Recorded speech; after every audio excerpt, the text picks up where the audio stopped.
Good afternoon, I'm Mike Amor. It's 4 o'clock in Melbourne and these are our top stories. Victoria sets an Australian daily COVID record, more than 1,700 cases. Also mounting pressure on our hospitals, calls for nurses to get cash bonuses. The construction industry reopens as cases linked to protests surge. Students return to school after months of home learning. And billions of people locked out of social media apps for hours. Live from Melbourne, this is 7's Afternoon News with Mike Amor. First at 4, there's a record 1,763 new COVID cases in Victoria today. That's the highest daily number in Australia since the beginning of the pandemic. Christy Cooper joins us live. And Christy, take us through how it will impact our reopening. Mike, Victoria eclipsed its previous daily record by almost 300 cases today. 1,763 is well above the previous record held by New South Wales. And sadly, 4 more Victorians died. In terms of our hospital numbers, unfortunately, they've been soaring too. We now have 517 patients in hospital here. 101 of those are in ICU and 66 are so unwell that they're on a ventilator requiring a machine to breathe. The majority of those in hospital are unvaccinated, 66%, and 28% of them have only had 1 dose of the vaccine. Despite today's high COVID cases, the Premier says we are on track to hit 70% double dose target by October 26, triggering an end to the hard lockdown. There were 2 COVID patients who faced the Victorian Government's press conference today. Kim, who spent time in ICU, and Will, who had comparatively mild symptoms, but 18 months on, he is still experiencing long COVID symptoms. Months after my diagnosis, I still couldn't walk around the block without getting lightheaded and needing to lie down, struggling to breathe. I was 23 and had just come off the back of 4 years of Division 1 college athletics, training 2 to 3 times a day, 6 days a week. And now I had such debilitating fatigue that I sometimes couldn't even get out of bed. My lungs had collapsed and I required constant flow of oxygen. I was regularly on a machine with an invasive full head mask with fast flowing air. COVID also stripped me of my dignity, unable to go to the bathroom or wash myself. A couple of months after leaving hospital, unexpectedly my hair started falling out and I lost about 3/4 of it over a 6-week period. Both Kim and Will shared their stories as a way of encouraging all Victorians to get vaccinated. Speaking of vaccinations, the reporting system is going to change in Victoria. The Premier announced that we will soon be able to get a suburb-by-suburb breakdown of vaccinations online. The 27 suburbs with the lowest vaccination rates will be the first to be targeted in a vaccine blitz. Mike? Christy Cooper with the latest. Thank you. The Greens are calling for our frontline healthcare workers to be given $9,000 cash bonuses. They say it would be an incentive for staff working at testing and vaccination centres to return to hospitals. Nurses and other clinical staff who are turning patients over while they're wearing hot PPE and stifling N95 masks need something a bit more than phrases. And so we've decided that a pay increase of up to $9,000 over the next 6 months for staff earning $90,000 or less would be a good gesture. For more on the plan and the situation in our hospitals, Nick McCallum spoke to Casey Hospital's ICU nurse manager, Penny Woodward. I'm at the Casey Hospital in Berwick. With me is the nurse manager of the ICU, Penny Woodward. First of all, you've got 6 COVID patients in ICU. How difficult is it for the staff to treat them? Yeah, so of the 6 COVID patients in ICU, 3 are ventilated and 3 are on high flow oxygen. Of those 6 patients, they're aged between 20 to 70 years of age, and of the 6, none of them are vaccinated. So Penny, how tough is it for nurses and other clinical staff in there working with the PPE in particular. Yeah, so for each COVID patient, it just about doubles your resources required to care for each patient. And the PPE in itself is very much like being in a sauna for the shift. Some of my colleagues have reported needing to change their scrubs up to 3 times in a 12-hour shift just through the nature of the work with the plastic gowns. Sadly, you've had a few COVID patients who have died. How traumatic is that for the families? They come in and they're required to say goodbye through plastic gowns and full PPE. They're generally holding their husbands, wives, their loved ones' hands with gloves on and plastic masks. How hard is it to listen to someone struggling to breathe with COVID? Yeah, so for those that deteriorate by day 7, they are unable to speak in full sentences anymore, often just able to get one word out. They're working really, really hard to breathe. Their lips often turn blue from cyanosis, and it is just, any slight movement is like they've run a marathon. The Greens have suggested a $9,000 bonus for nurses and other clinical staff. What's your reaction to that? It's certainly a nice recognition for the work that the health profession does on a day-to-day basis, but I'm sure I can speak on behalf of the majority of nurses that we don't work necessarily for the financial reward. It's about how we make people feel. Penny Woodward from the ICU at Casey Hospital, thanks indeed for your time, and thanks to you and all your staff members for all the hard work you've put in. Construction workers are back on the tools today after a 2-week shutdown. Georgia Comensoli joins us. And Georgia, no sign of trouble like a fortnight ago. Mike, construction workers were eager to get back to work today, complying with COVID rules that let them work back on site. But after the 2-week shutdown and protests that stormed through the city, police were patrolling a few work sites just in case. Smaller sites, only 25% of workers were allowed back. Larger sites are allowed to run with 50% capacity, and all work sites have had to have a COVID marshal checking that each worker has had at least 1 vaccine dose. After an outbreak at the CFMEU office following the violent protests, the cluster there has grown to 7 cases and spread to workers' families, including children and babies. You want to talk about, having a choice. Well, these people have got a choice to stay safe too, and they don't need people walking around and just spreading this disease and making it even worse. I think it's very disappointing. Secker says the protesters are selfish and have no care for anybody but themselves. Mike? Georgia Comensoli, thank you. 2 teachers have fronted court, launching a legal challenge against the Victorian government's vaccine mandate. Belinda and Jack Setner say they've been adversely affected by the government's requirement for all teachers to be vaccinated and have filed an urgent injunction. A trial has been set for the Supreme Court for October 25, 1 week after the government says teachers need to have at least 1 jab. Like, for heaven's sake, our kids can't get vaccinated. Our smallest children cannot get vaccinated. So why would anyone want to be in a school community contributing to the spread of this virus? It comes as VCE students return to school today to sit the GAT before the first Year 12 exam on October 27. New South Wales is on track to meet a key vaccine target ahead of their Freedom Day on October 11, with almost 68% of the eligible population fully vaccinated. There are 608 new COVID cases there today and 7 more COVID patients have died. 1 person was in their 50s, 2 people were in their 60s, 3 people were in their 70s and 1 person was in their 80s. 5 people were not vaccinated and 2 people who had received 1 dose of vaccine. There are 2 new local cases in Queensland. One is a 3-year-old girl already in quarantine and a 19-year-old woman travelling from Victoria. Dominic Perrottet will become the 46th Premier of New South Wales. The 39-year-old says the government's immediate focus is powering ahead with reopening the state and rebounding from the pandemic. Paul Caddick has more.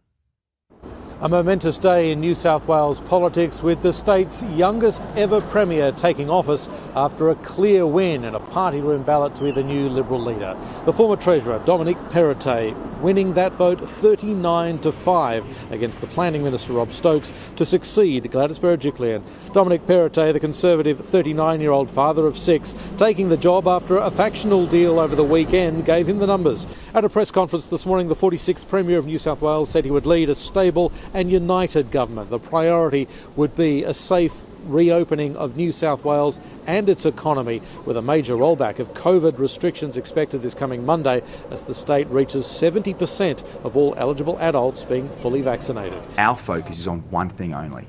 That's keeping people safe, getting the economy open, getting people back to work and getting businesses back in business. His catch cry today was taking New South Wales from good to great. This afternoon he's been in briefings on the latest COVID situation and the reopening plan.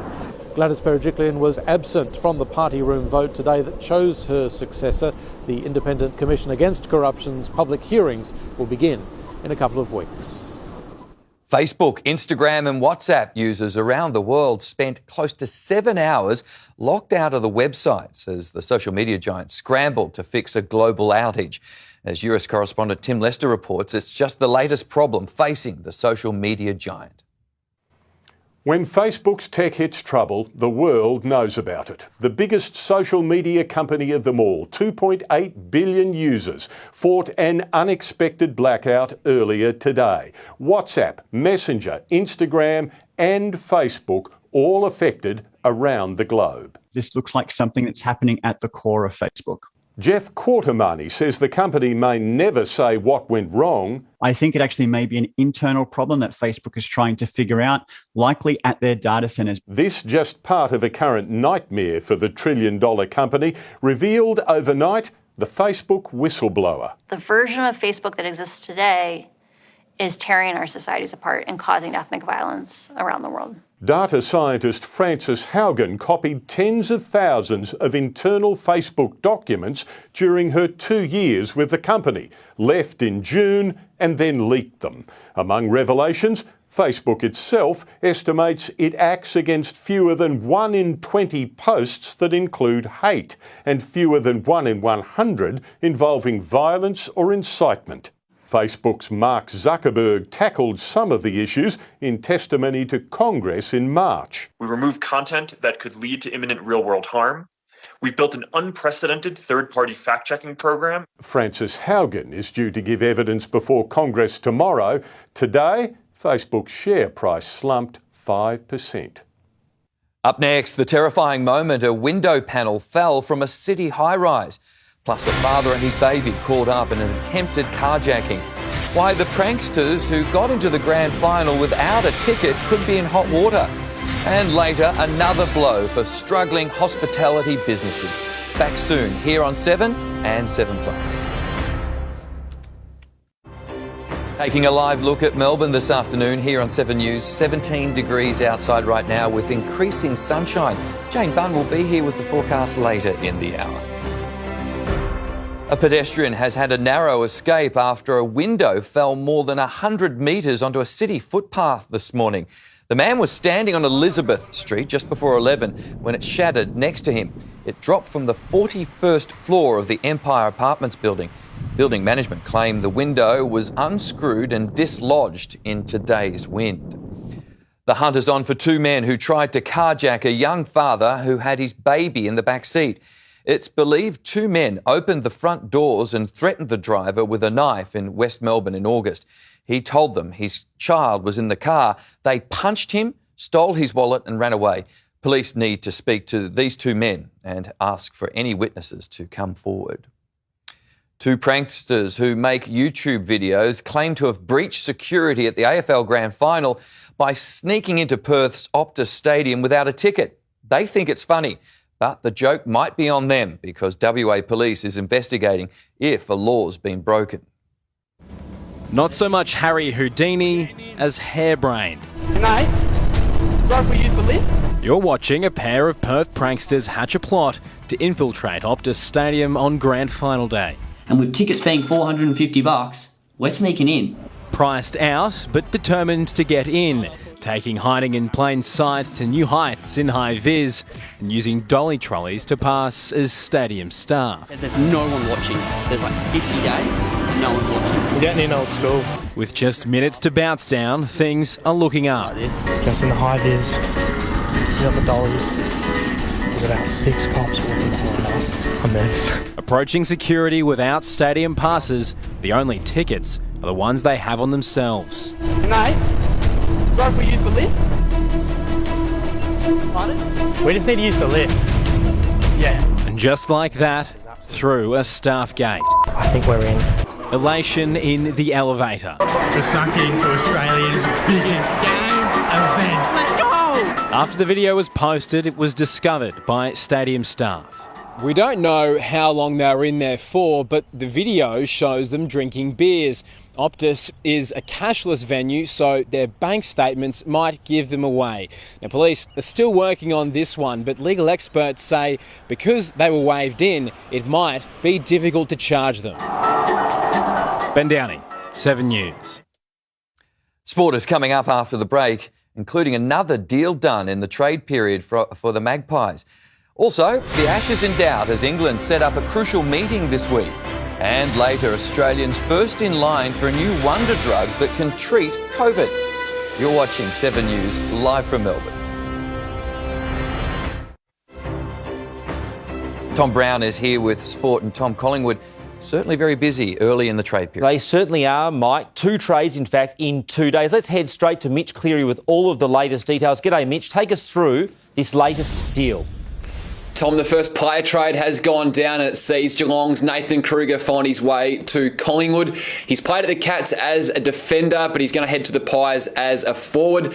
Pick 41 is all they had to give up, and they get Kruger and pick 55 in return. The key part of the pick 55 is that'll help them match the bidding for Nick Dacos, the father-son gun, who will join them in the upcoming draft. Just the 2 games for Nathan Kruger at the Cats, starved of opportunities, but he gets a fresh start at the Pies. Meantime, good news at that footy club. Scott Pendlebury inking a new 2-year deal. He'll remain until 2023. He did indicate that he'd like to look elsewhere and sort of look at and put his name up for offers from rival clubs, but he is staying. The big question mark now, Tom, is whether he will remain as captain for next season. We'll have more on that at 6 o'clock. And Mitch, Hawthorn are also keeping busy and have entered the race for a ruckman. Yeah, they're cashed up, the Hawks. They've got plenty of room to move with a few retirements, big room in their salary cap. They've entered the race for Peter Laddams along with Sydney. Now, he is contracted at Port Adelaide, has been told to look around for offers with that 1-year deal left on his contract. So watch this space on the Hawks. They've got room to move. Just finally, at Waverley Park, good news for that footy club. It looks like Daniel Howe, their midfielder, who had a really strong end of the season, will ink a new deal in coming days. Tom? Thanks to Mitch Cleary, who's working the phones. We'll have more shortly in our bulletin at 6 o'clock. Meantime, the Melbourne Storm had defended their handling of the infamous white powder video. A tearful Cameron Munster fronted the media today after being handed a 1-match suspension and $30,000 fine for his involvement. He'll have to pay another $100,000 if he breaks strict behavioural rules, which involve a 4-week stint in rehab and 12-month alcohol ban.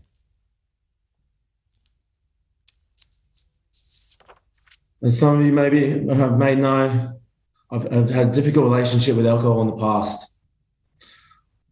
I thought I had dealt with this issue, but clearly I still have some hurdles to overcome. I know I've let a lot of people down, and I'll do whatever it takes to restore your faith in me. Teammates Brandon Smith and Chris Lewis were also fined and suspended. England cricket bosses will make a call this week on whether the summer's Ashes series goes ahead. With many stars unhappy with proposed quarantine and living conditions for players and families, the series is in jeopardy. The ECB has ruled out fielding a severely weakened side, saying they need to decide whether the conditions in place are sufficient for the tour to go ahead and enable the selection of a squad befitting of a series of this significance.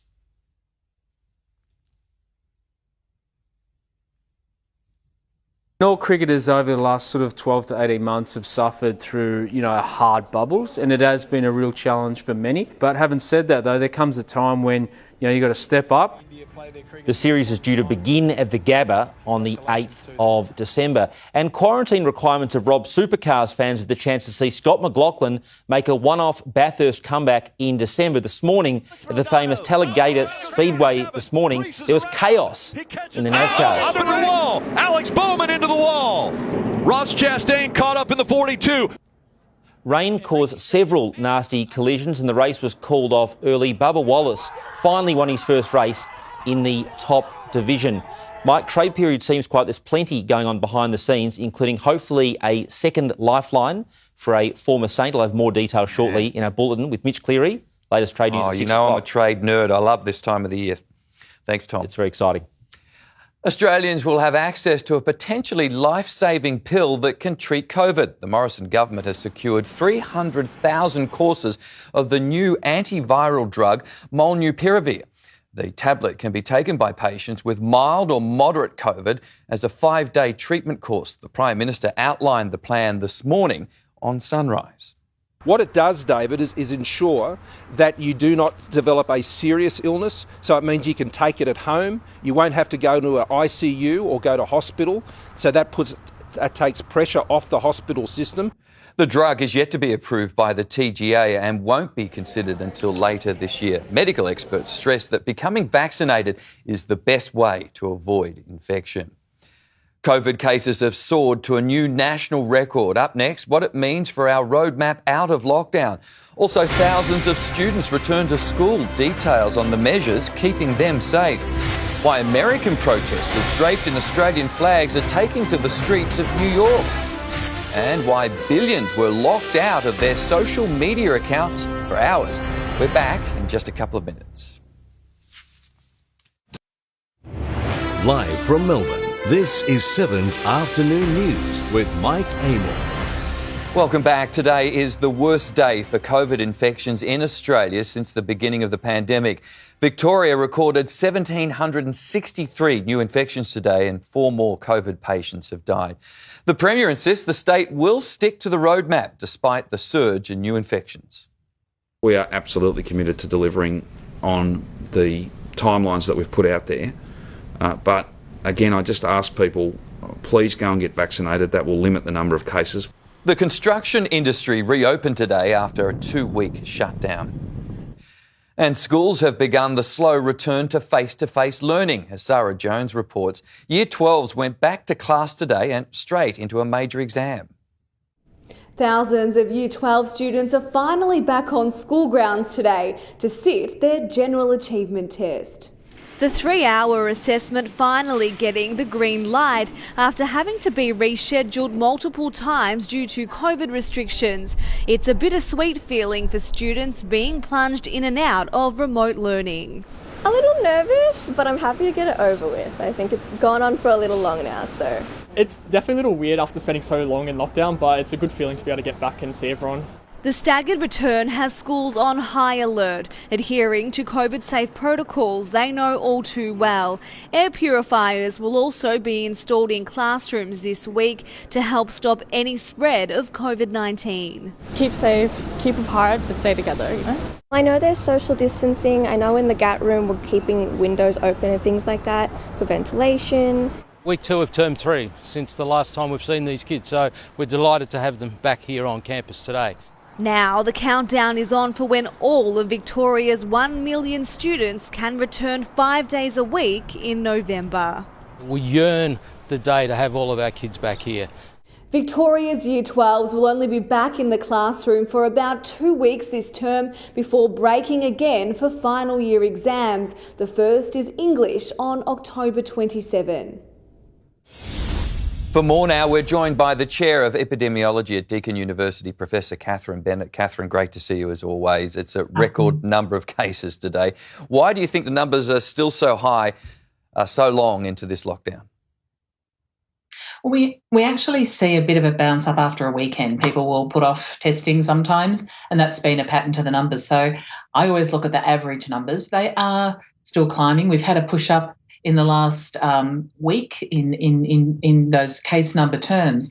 But in fact, before we saw this latest rise in cases, we were starting to see that reproductive number we talk about levelling out, getting back towards 1.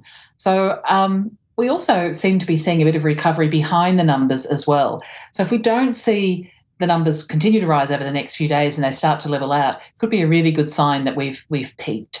We're around the number or beyond the number of vaccinations that Sydney had but they also concentrated their vaccination levels in those areas where they had hotspots. We've got outbreaks spread across Metro Melbourne and in regional Victoria, so it's harder to get that direct link, with your high vaccination rates. The areas where the vaccination rates have gone up, case numbers have come right down. So I think we're starting to see that same trend that New South Wales had. It's been pushed a bit out of the way because we had this bursting or rapid rise in case numbers, but hopefully we'll start to see that turn around over the next week, and then we can look ahead to what happens over the next 3 weeks, hopefully getting case numbers down a bit before we go into that easing of restrictions. Yeah, the Premier says today that we're still coming out of lockdown. If that happens, hopefully it does, how high do you think case numbers will climb then? Well, they were talking about having 2,000 or so case numbers at the time. You'd be going into that easing of restrictions from the Burnett modelling. And then they were talking about them potentially doubling after that. But the most important thing is how that then translates to the number of people in hospital and ICU. That's our real limiter. And so far we've stayed below the Burnett estimates. And in fact, that's one of the big things vaccinations will do, not only help contain those case numbers somewhat, slow that growth, but also importantly, for the same number of cases, you'll have less people in hospital if some of those cases, or an increasing number in people who've at least had one dose of vaccine. So if we can keep people out of hospital, then we can cope with those case numbers, even if we do see that climb after we start easing restrictions. I know you've been in lockdown like the rest of us. How are you feeling? Can I ask, are you optimistic even despite seeing these numbers? Here I am. I think, if you look down to LGA level and you see some of the extraordinary turnaround that's happened, people who've done it the hardest, people in places like Wyndham and Hume, nearly 20% of their adult population vaccinated in a couple of weeks. The work the health department's doing now to identify any other postcodes where people might not have had access, might not have been thinking about it, to try and get vaccination rates up before the virus gets into those communities. That gives me great optimism. People coming on board, all we can do to protect individuals, but also what that means for us going ahead. And I think looking forward to those easing of restrictions is going to matter so much to so many people for so many reasons. All of them come back and have a health benefit. And if we can bring those end dates forward by actually getting vaccinated even faster and bringing these current cases under control, then absolutely.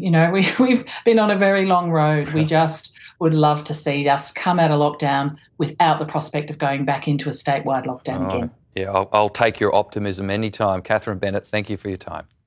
Thanks, Mike. American protesters draped in Australian flags have taken to the streets of New York City. Carrying megaphones and placards, they've rallied against lockdowns and mandatory vaccinations, pledging to help their mates down under get their freedoms back. Rob Scott reports from Canberra. It was a big crowd made up of a real combination of people from a healthcare background, teachers, the unemployed and, of course, the inevitable conspiracy theorists. Marching and chanting through the streets of New York, eventually stopping outside the Australian consulate. We stand in absolute solidarity with the people of Australia. Rallying, they say, to save Australia from mandatory vaccinations and lockdowns, which they believe have taken away our freedoms, spurred on by vision of the recent police action to break up protests in Melbourne. We're here for the Australian people that are getting locked up and hit with rubber bullets for going outside. We're trying to fight for them too. We support Australia. We support Australia. The reaction from leaders on both sides of politics here today was the same. Freedom, critically important, yes, absolutely. But it's a complex thing in some ways. Like, no one's free to put somebody else in hospital. They argue imposing lockdowns is a difficult decision, only taken to protect the health of the wider population. Any of these health measures that have restricted people's natural rights are only done in the most extreme circumstances for the most profound of health reasons. The Health Minister repeating Australians will get their lives back again once vaccination rates hit 70 and 80%. Facebook has apologised for the worldwide outage that impacted 1 billion social media users around the world. For more now, we're joined by futurist and tech expert Steve Sammartino. Steve, thank you very much for joining us. What sparked this huge outage? Yeah, so it's what was known as a border gateway protocol error. And that is nerd speak for saying the giant telephone book and navigation system which knows where to send traffic on the internet. So we haven't had an official word yet, but technologists looking at it have seen that was the main issue. So there was an outage there of where to send traffic around the internet. It's also known as the domain name server system. So every internet company has an address where the information gets sent back and forth, and there was a problem with that lasted for around about 7 hours, and even Facebook staff themselves couldn't get in to actually fix the problem. They were locked out, and some people were even locked out of the Facebook office to get in there and fix it because they use Facebook as their login method.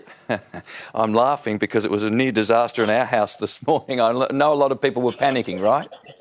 Yeah, there were a lot of people said, what's wrong with the internet? And I've got an answer. What's wrong with the internet is that we use Facebook and its services too much. That's what's wrong. And this was a classic reminder of that, of how powerful this organisation actually is. And a lot of people say, well, I don't use Facebook. Well, you use Instagram and you use WhatsApp, and that's why they have a cumulative audience of 2.8 billion people. And a lot of people around the world, it's really their only way to connect with family and to use what used to be, I guess, the place of the telephone. How was it fixed in the end, Steve? Yeah, so they've obviously got in and fixed the protocols through that border gateway protocol system. So the details haven't exactly come out from Facebook yet, but sometimes when you're updating systems, internal systems, there can be a misconnection and a redirection which causes that problem. They actually had this problem about 2 years ago in 2019 where they were down for longer than a day. What damage will this do to Facebook in the short and also the long term? Yeah, well, they're a brand facing a number of calamities now. They don't have a very good reputation when it comes to PR. The stock went down by 5%. Mark Zuckerberg lost $6 billion in 7 hours. And it sounds like a big number, but let me remind everyone how big that is. $15 million a minute was what he lost. And they lost $100 million in revenue. Maybe a benevolent hacker came and shut them down because they've had, even in the last 24 hours, a whistleblower, a former staff member, come out and really have some revelations about how they put profit over safety. So it's really not a good time for Facebook and for their shareholders because they're facing a lot of bad PR from hacks, from the things that we know, the dangers of Instagram and kids, and now this outage is, I guess, another check against their name. Yeah, deep breath, everyone. We'll all be okay. Steve, thanks for your time. That's right, I've always got the phone. Up next, a new push for injured pedestrians to be entitled to compensation. Also, why maps will have to be redrawn after a devastating volcanic eruption on a Spanish island. Back soon from our Dockland studios right here on 7.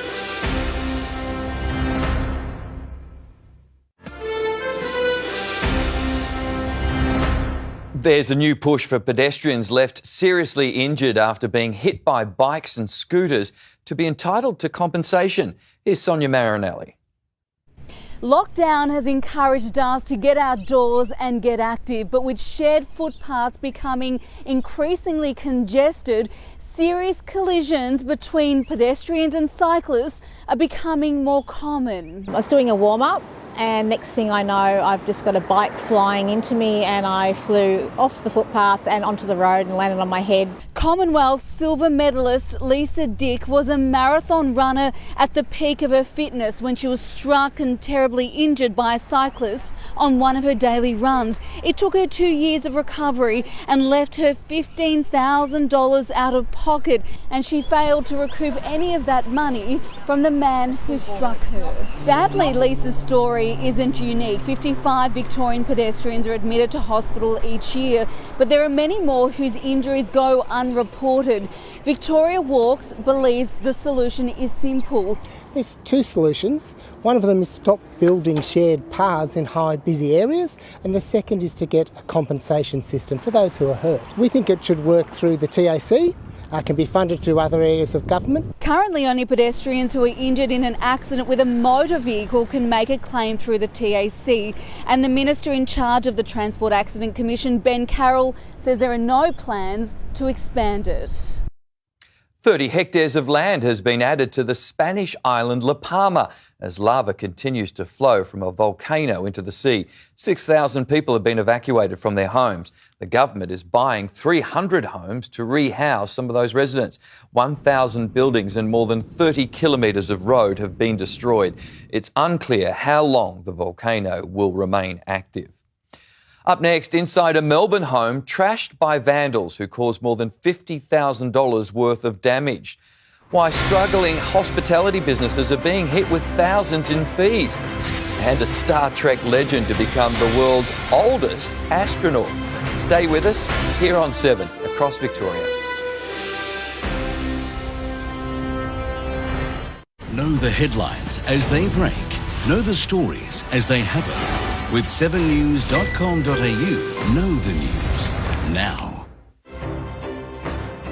Struggling restaurants barely holding on through lockdown have been dealt a cruel new blow, this time by their local council. The City of Yarra will charge businesses $5,000 to continue using car parks for outdoor dining. Here's Melina Saris.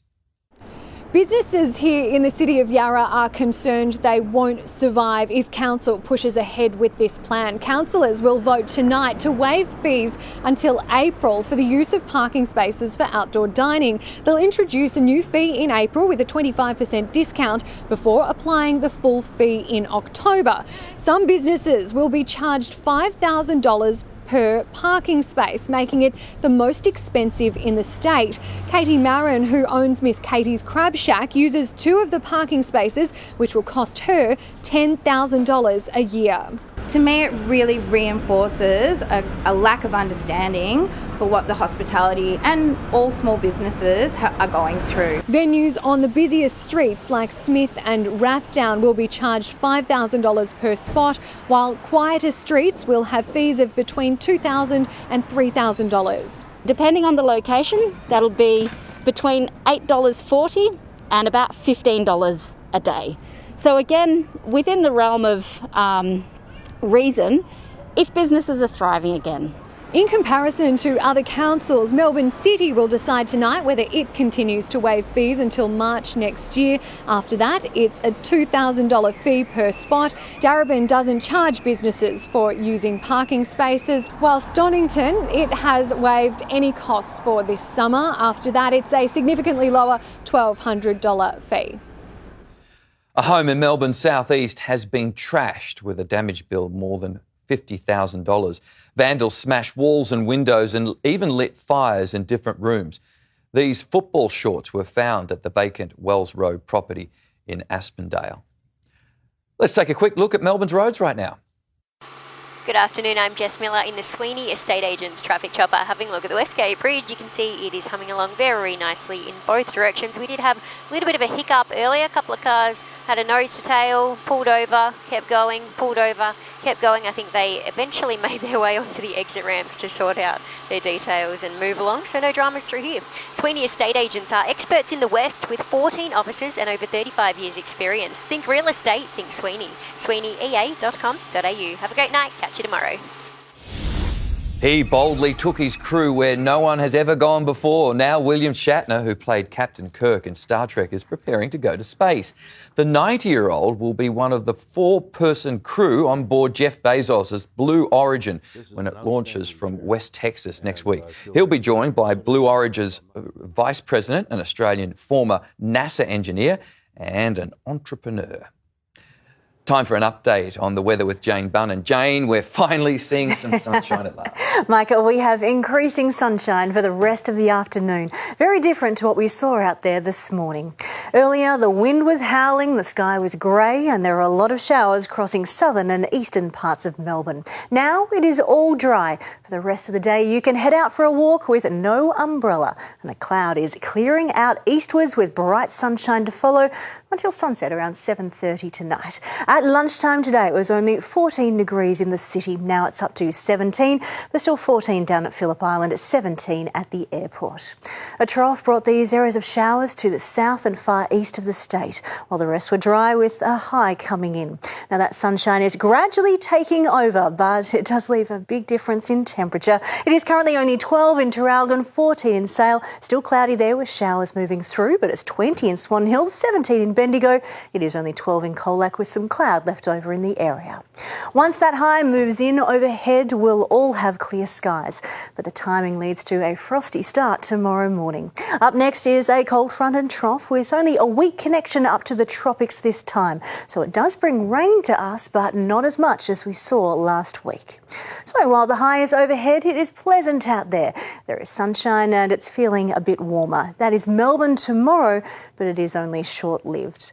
The next area of rain arrives in southwest Victoria later on tomorrow, and Melbourne in the early hours of Thursday. This is also short-lived. It is all over for Victoria by later on Thursday. Best fall should be around 5 to 10 millimetres, locally 20.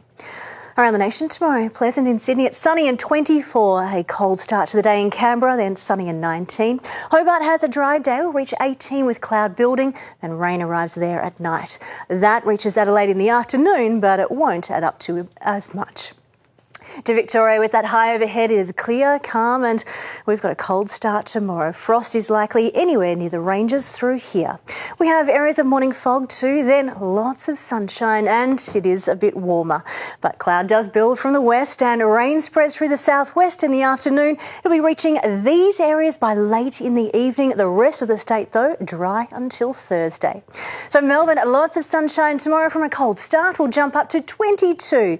Rain begins around midnight, but there's nothing out there for tomorrow, Mike. I'm a bit punch drunk with all this weather. It's clear, it's raining. Up and down. It's that spring roller coaster. Yeah, spring in Melbourne. Thanks, Jane. And that's all from the 7 Newsroom for now. Peter Mitchell's here at 6 from the 7 News team. Have a great afternoon.